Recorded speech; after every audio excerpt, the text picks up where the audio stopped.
Nigerians. Yeah, good morning, colleagues, and happy Democracy Day to everyone out there and to fellow Nigerians.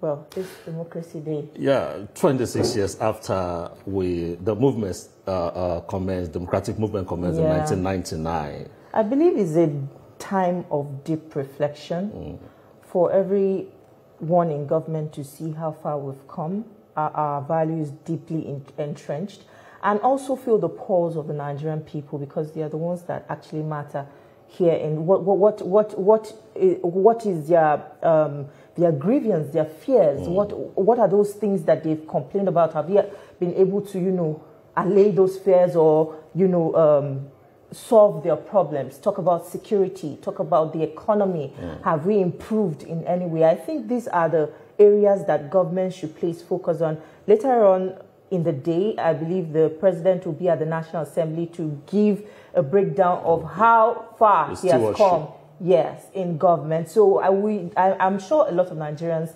really look forward to what will come out of that, and hopefully it will be something that will reflect in their lives. I'm sure that he will also give some, words of succor, and I hope that indeed very soon Nigerians get to feel the benefits of democracy. I just take away from listening to the governor of Kaduna State. He said the price they paid for us to have our democracy, and which means for democracy to be sustained, those in leadership and the followers must pay the price, another price. So what price can you pay? Price of patience, what price can you pay for us to have a better democratic experience? Now, good morning, everyone, and happy Democracy Day to our viewers at home and abroad. It's June 12th, Nigeria's Democracy Day, a day that marks the nation's historic struggle, that eventual transition from military rule to civil governance. On this day in 1993, millions of Nigerians cast their votes in what is widely regarded as the freest and fairest election in the country's history. Though the election was annulled, it ignited a nationwide demand for democratic rule. Today marks 26 years since the return to civilian rule in 1999. The question remains, how far have we come? What have we gained? And what challenges still remain in consolidating democracy? Since 1999, Nigeria has witnessed 6 general elections and the peaceful transfer of power, including the unprecedented handover from one political party to another in 2015, a major milestone for the continent. In a few hours from now, President Bola Tinubu will be at the National Assembly, where he is expected to address the nation. The president has over and again asked Nigerians to remain steadfast in their democratic responsibilities while pledging reforms to deepen democratic governance. For more on Nigeria's democratic journey, we have the Deputy Whip of the Senate, Senator Onyekachi Nwebonyi, joining us live here in the studio this morning. It's good to have you in our studio this morning, Senator Nwebonyi. Thank you so very much, my dear sister. Thank you for being with us. Now, in just a few hours, President Tinubu will be at the National Assembly to give account of his stewardship. And I hear just a few days ago, the leader of the Senate says this kind of presidential address, the National Assembly is looking to institutionalize it, to make it mandatory for every president to appear every June 12 at the National Assembly for the president to give address of his stewardship. And also, probably the swearing in of the president should also be done at the National Assembly arcade. I would like to know, what should Nigerians expect from this kind, if this is eventually passed and it eventually becomes law? How would this impact Nigerians? Well, first and foremost, let me seize the opportunity to say Happy Democracy Day celebration to all Nigerians, starting with the #1 citizen, our performing president and commander-in-chief, President Bola Tinubu. Of course, the second man in power, the vice president, the senate president, and all our leaders in that cadre. When we look at where we're coming from, we can agree that we have every reason to celebrate our democracy. As to the coming of the president to address the parliament, you will agree with me that under democracy, the parliament stands out In fact, the parliament is a symbol of democracy.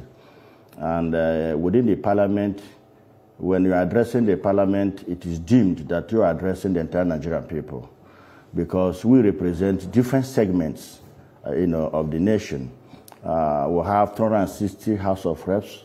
We have 109 senatorial zones. That makes up the entire nation being represented. So it is not out of place for the president to address the nation through the parliament, because, like I said earlier, the parliament remains the symbol of democracy, and it is an act of deepening our democracy for the president, from time to time, maybe once in a year, as we celebrate Democracy Day, to come to the parliament and talk to the people through the parliament. The idea of president taking oath of office from the parliament, well, I don't know about that. We've not discussed it. There is no bill to that effect. We believe that the president will also still take oath of office, at the Eagle Square, which has been the tradition. But in the course of events, if there are need to look at that, I believe that it will still be right. But for now, we don't have such bill before us. Now, talking about the National Assembly and the president coming in there, I think this seems to be the second time he will be doing it. He will be making such a broadcast to the nation through the National Assembly.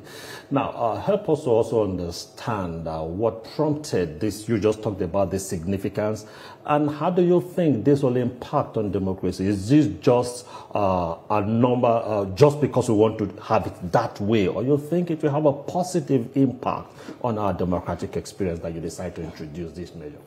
Yes, it must have a lot of positive impacts in national democracy. It's not only President Tinubu that does this.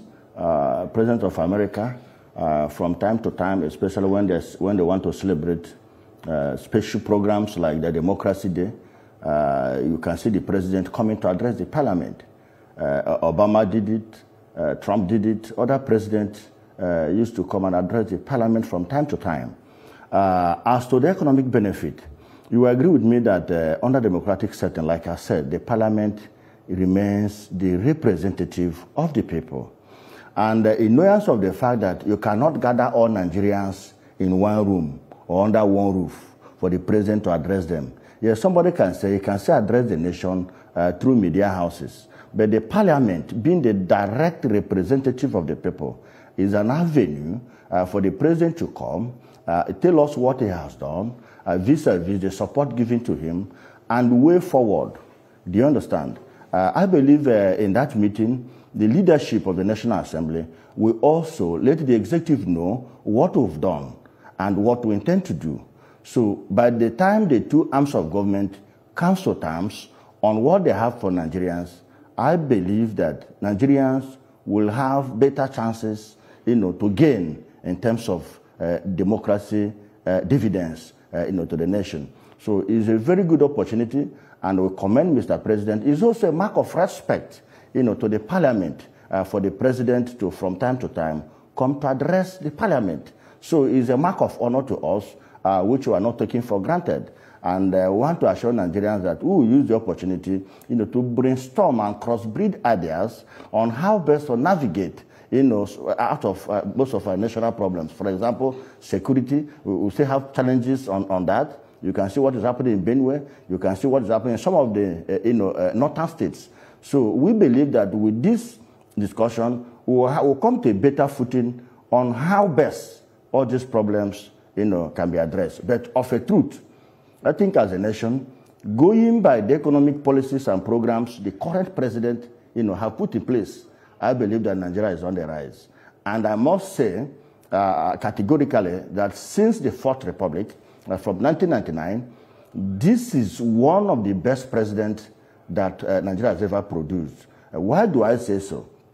Most times we keep lamenting, we keep abusing our leaders, but lamentation never solved a problem of any nation. What can solve our problem is ideas. The opposition should come up with ideas, not to criticize the government, even when the government is taking the right step towards correcting our anomalies. In knowledge of the fact that the problem we have today in Nigeria was not just caused, by this government. It is an underlined neglect of doing the right thing, taking the necessary economic policies that led us to where we are. That is why there is hunger in the land. That is why there is insecurity. But when I have a man who thinks outside the box, this is a man that is thinking of how to increase our revenue. Because one thing is making a budget. And no matter how beautiful a budget may be, if there is not enough resources to prosecute that budget will end up as a beautiful nonsense. So President Tinubu said, Nigeria's budget is increasing. But if we make these budgetary provisions without resources to fund this budget, it becomes a beautiful nonsense. So what do we do? That is why he came up with this tax bill reform. The tax bill reform will try to strengthen... We will need to take a quick commercial break now. You'll still continue with that line of thought. The government should just do well for us because it's not really inviting. And if you can see, as Abuja is concerned, the rent rate is increasing day by day.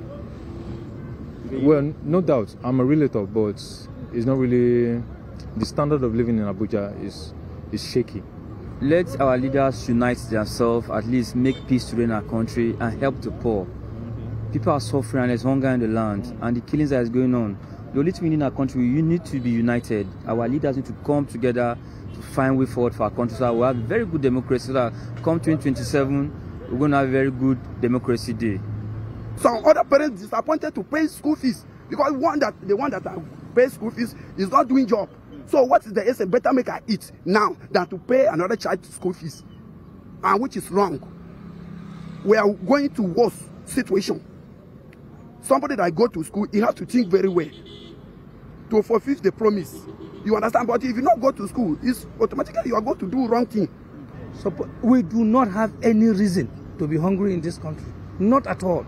Just look at grass growing there with no fertilizer, nothing. It means that if you plant a maize there and you nurture it, it will grow. Israel is in the desert and they're doing well. Haba. So if you say democracy, we've done well, no. Because I'm afraid the last time my son asked me, Daddy, but you said democracy is for the people, by the people. I was just looking at him because he asked me a critical question because we went to the polling unit together. They chased us away from there. And I couldn't answer him because he was saying it. So what they know now is that it's either you are a violent person or you have much money to buy vote. Our leaders need to be people-centric, knowing that without the development, human capital development, the nation will suffer. So they should focus more on intellectual capital. I believe that if the country can focus on intellectual capital so that we can export knowledge and ideas, Nigeria can be great. Because with intellectual capital, there is innovation. With intellectual capital, there is self-development. With intellectual capital, there are lots of breakthroughs in various and diverse areas of life. So what Nigeria needs now is some level of cooperation and collaboration with different structures. That's the voice of Nigerians there on the street. Quite, I would say, relatable because everybody is really feeling the heat in this regard. Well, Senator Nwebonyi, you heard what Nigerians have to say. And a lot of people would say that a lot of our leaders, a lot of the politicians seem disconnected from reality because the leaders are saying things are improving. But the voice of the street seems to be saying otherwise. How do you marry this together and how do you win back the trust of the public when they don't even feel the benefits of democracy? Well, I think the problem we're having there is a kind of communication gap between what the government of the day is doing, is not being properly communicated to the people. I was just trying to lay a background of some of the economic policies of President Buhari Tinubu, which no other president has ever done. And I must say that if the past president have laid this foundation, Nigeria would have been doing better. And all these complaints couldn't have, be coming up now. But for the fact that some of our past leaders have neglected to lay this mandatory economic foundation. I say mandatory because you can't place something upon nothing and expect it to stand. It's only when you put the correct economic measures in place that you can get the economic benefit. And I started with the tax reform bill. Nigeria is increasing in population every day, meaning that the problems of the government is also on the rise. You also discover that government, like I said, no matter how beautiful a budget is, if there is no resources to fund the budget, then it's a beautiful nonsense.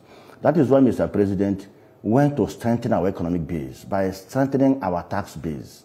Considering our population, considering the economic activities in Nigeria, our tax institution supposed to be, one of our mainstay of our economy. But if you tell an average Nigerian to pay tax, he will think that you are bullying him because of how down our tax morale have actually gone. But look at other countries, UK, they don't have oil, but they're doing what they're doing based on tax and other economic policies. So what am I trying to say? Nigerians should be grateful to God for having President Tinubu, a man with the understanding as to how things work. And if we are patient with him, in no time, some of these economic policies will start bearing fruit. For example, let's look at his economic policies on infrastructure development. Considering, how we're expanding economically and population-wise, most of our roads are no more enough for Nigerians. That is why President wants to expand the road by creating other roads, like the Coastal Road and other Trans-Sahara roads, which will be an alternative route to Nigerians. For example, if you are coming to Lagos, which is center of excellence, of course, almost every Nigerian has business in Lagos. If you are going to Lagos from Akwa Ibom, or from Cross River, or from Delta State, you don't need to navigate your way through Enugu, through Onitsha Highway. You can as well follow the Coastal Road. By constructing that Coastal Road, you can see more economic corridors be open for Nigerians. Right. That is what we're talking about. Yeah, distinguished that. Interestingly, those infrastructure help to grow the system. Of course. Now, let me take you back to what one of those people that we interviewed, the Vox Pop, said. He talked about election and the lack of confidence in election. Now, and even in the preamble we read, we said the 1993 election is generally seen and accepted by Nigerians as the freest and fairest. Now, does that not suggest that to us that are we making progress in our electoral system, that we still refer to the 1993 election as the freest and fairest, despite the fact that we've had a series of elections after then? Now, my question is, what exactly is the National Assembly trying to put in place to ensure that this landmark in 1993 is overtaken, probably in the year 2027? What are those type of reforms you want to bring in that Nigerians will be able to say, yes, this is the freest and the fairest? Well, I must tell you that when you come to our electoral processes, I must tell you that we've actually made progress in that respect. The June 12th election you're talking about, that was claimed to be the fairest and the most credible election in Nigeria. Yes, I was a child then, but the history still made me to know that this is one of the best elections we've conducted in this country. Though it was a manual election, there was no electronic system of result collection. But the last election we did, you can see we're improving. We have to introduce, the electronic system of result transmission, which Nigerians are saying that we should improve upon. So when you look at the progress we've made, you will agree with me that we're actually making progress. But the fact is that we may not have gotten there like other developed countries like US. But we dropped. 1993 is a landmark, and we've not been able to say we've had an election that is better. No, the assessment is based on point of view. The person talking, he made mention of what happened in his polling unit. But he fails to know what happened in my own polling unit. He fails to know what happened in your own polling unit. In my own polling unit, the election was free and fair, the best ever. The results were announced there, and what was announced was what was transmitted. I contested the election. The person that took me to court lost, because the result we got at the polling unit was the result that was found in the portal. So you see that all these side talks are based on point of view. But to me, look at the last election. The sitting president lost in his home state. That tells you that there was no iota of rigging. If there was rigging, the president would have won in his own state. So the 2023 general election is one of the most credible elections. Anybody saying otherwise is saying maybe because he lost the election. Because all these people talking, this is a random interview.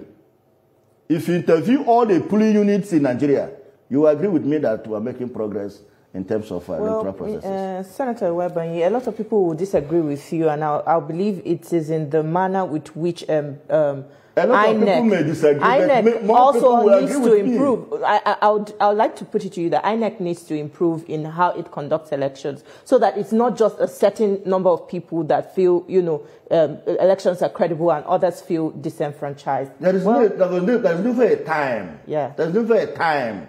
Everybody, all Nigerians, will agree, including those that will lose the election, will agree that the election is free and fair. That's not the basis of assessment. All right. The basis of assessment is based on factual evidence. Like one of the Labour Party, one of the obedience, confessed last time on the social media that they actually lost the election. To say that Obi won the election and it was manipulated is not true. He said so. All right. So that tells you that all these things, all these criticisms are just packaged criticisms from the side of the opposition. But the truth is that we are making progress in our electoral process. We're making progress as a nation. We're making progress. This is the first time we have a president who thinks outside the box. And with him, Nigeria will get there. All right. Let's zero down to the significance of the June 12, which is the Democracy Day that we're celebrating today. You've heard that powerful quote from Mike Ozekome describing June 12 as more than just a date. In his words, it is a symbol of hope, betrayal, and resilience. But let's bring it home. While we celebrate the return of democracy, many Nigerians still feel shortchanged. We just spoke about the election. Why is there a gap between what government is saying and how the people feel? Well, like I said earlier, I think our media department need to do more. You agree with me that I was here one time ago last year, and I made mention of the National Orientation Agency not doing their job. But I must give it to them. Recently, it's like they've woken up, and I can see them putting up some adverts, telling Nigerians the policies and programs of the government.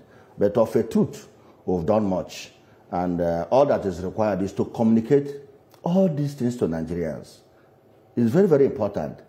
Like, if we can take a week to tell Nigerians the importance of the coastal road and other connecting trans-Sahara roads, it's something on Nigeria to stand up for President Tinubu. Because when these roads are eventually done, you will see that our economy will double. That is what we're talking about. But now it may be painful, especially when he removed his first subsidy. And that is something we must give him credit. Even though the removal of the subsidy, of course, jacked up prices of things, it cost inflation. But this is what we must do. Because by that first subsidy policy, only few Nigerians were siphoning the resources of this country, including that of the generation not yet unborn. And that is why Mr. President, from the day of his ascending into power, said, no, this cannot continue. Few people cannot continue to eat the bread of our unborn generation. Let's make proper plans, though it may be painful, but it's mandatory. For example, you are suffering malaria, and I gave you paracetamol. That will, just for 1 or 2 hours. All right. But if you are giving proper treatment for malaria, you'll be free from malaria. All right, Senator Nwebonyi, we have a correspondent at the National Assembly, Joke Adisa, joining us this morning to give us updates on what's currently happening at the National Assembly. Joke Adisa, can you tell us what is the mood of the National Assembly as it stands now that we are expecting the arrival of Mr. President to the National Assembly? What's the mood, the security situation, and all that is in the preparations ongoing?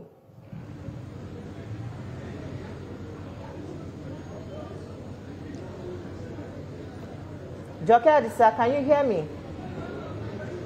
Well, thank you, Sijesu. I can tell you that preparation is in top gear, and the nation's capital, honestly. I can hear you. Yeah, go ahead. Hello? I can hear you. Go ahead. I can hear you. Yes. Go ahead, Joker.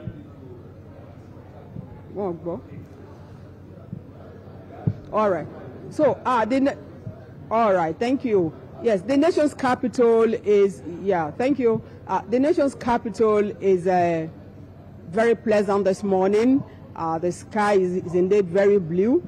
We have a situation here. The august visitor to the National Assembly, Mr. President, will be addressing a joint session of the two chambers of the National Assembly. And the theme for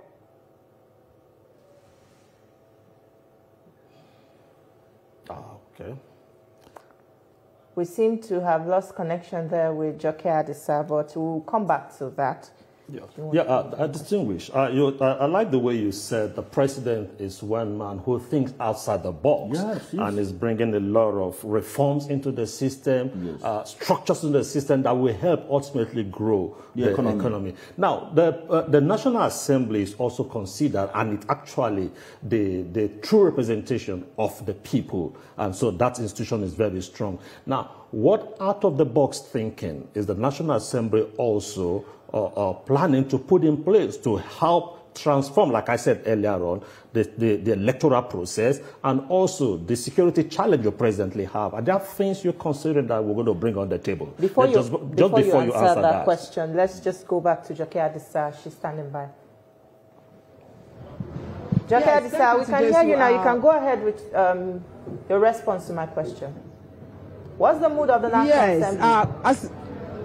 The mood here is that of ecstasy. If you can see behind me, you see that the National Assembly is wearing a beautiful look. We are seeing banners that have been displayed since yesterday, and if you go inside, everywhere is calm, and the National Assembly, I can say authoritatively, is set to receive the august visitor at a joint session of the two chambers of the Parliament. The theme for this year's commemoration, as far as the National Assembly is concerned, is 26 years of democracy, and they renew our commitment to national development. And I'm sure you agree with me that this theme resonates with Nigeria, particularly with the Parliament, at this particular time of Nigeria's history. This administration is certainly doing all it can to ensure that there is a sigh of relief for Nigerians. But when it comes to democracy, of course, it is still the best form of government, as we know. And so Nigerians are said,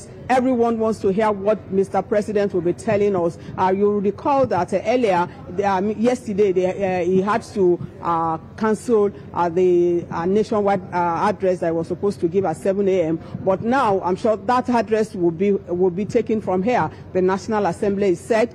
Security is top-notch. We have seen entering from the main gate of this place. You just have to be accredited to be here. Policemen, all a network of security operatives is enforced to ensure that nothing goes amiss. DSS operatives are here. Everybody is here to ensure that Mr. President has a beautiful welcome and that nothing is left to chance. Now, okay, Jota, nice for that description. Now, on your way from the office to the National Assembly, can you help us to understand what is it like? You talked about security at the National Assembly.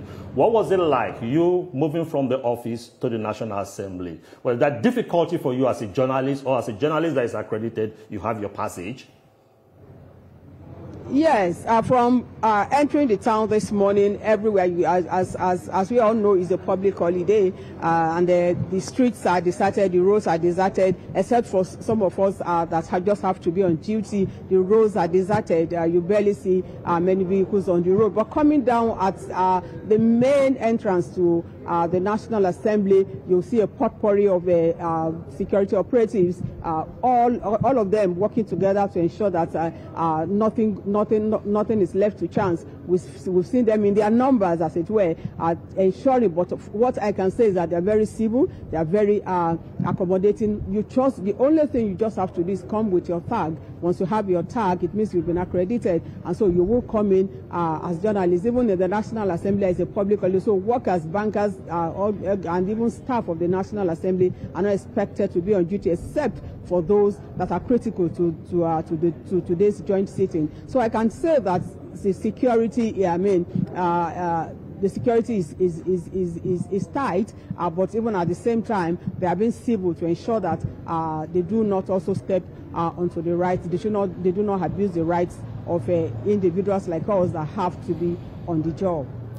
Well, Jaked, sir, I would like to know, have the lawmakers started arriving in the National Assembly, and have you been able to speak to any one of them to know what they expect from today's meeting with President Tinubu?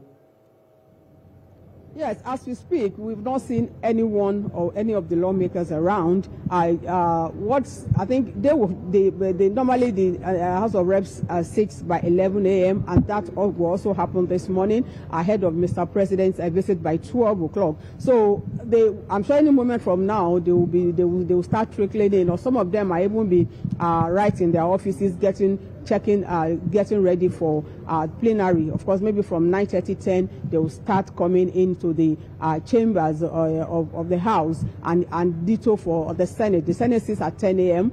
We've not seen any one of them around yet, but what is clear is that both chambers will sit separately and they look into whatever they need to do briefly before the senators will move into the House of Reps chambers to await the arrival of Mr. President at exactly 12 o'clock. All right, we look forward to that, Jaked, but we'd like you to just still stay put with us. Let's come back to the studio. Senator Nwebonyi, we've seen a number of lawmakers. I think that was a thought you were about responding to. You had a question. Oh, exactly. You can go ahead with that. As to what the National Assembly is doing to complement the effort of Mr. President to deliver democracy dividends to Nigerians. Like you know, our job as parliamentarians is primarily to enact laws that will help in good governance of the nation. And then discharging this constitutional mandate, I can tell you as one of the principal officers that we've done well in this respect. Within the 2 years under review, we've passed 98 bills, not just the number, but its significance. Among these 98 bills are bills to establish more tertiary institutions for Nigerians, knowing fully well that our population is growing. We've also passed bills to establish some of the development commissions to support what the governors are doing in our various geopolitical zones, all geared towards bringing development and democracy dividends closer to the people. Outside that, we have also, of course, most recently, we've acted on the tax reform bills, which I've said here that is going to strengthen our tax base, which indirectly will strengthen our economy, which is basic for our economic prosperity. Outside that, we have also passed so many other bills, which I cannot mention here, but totally 98 bills, have been passed by the Senate. I cannot tell you where I come from, and so many, over 70% have been assented to by Mr. President. Some were not assented to by Mr. President based on his personal conviction.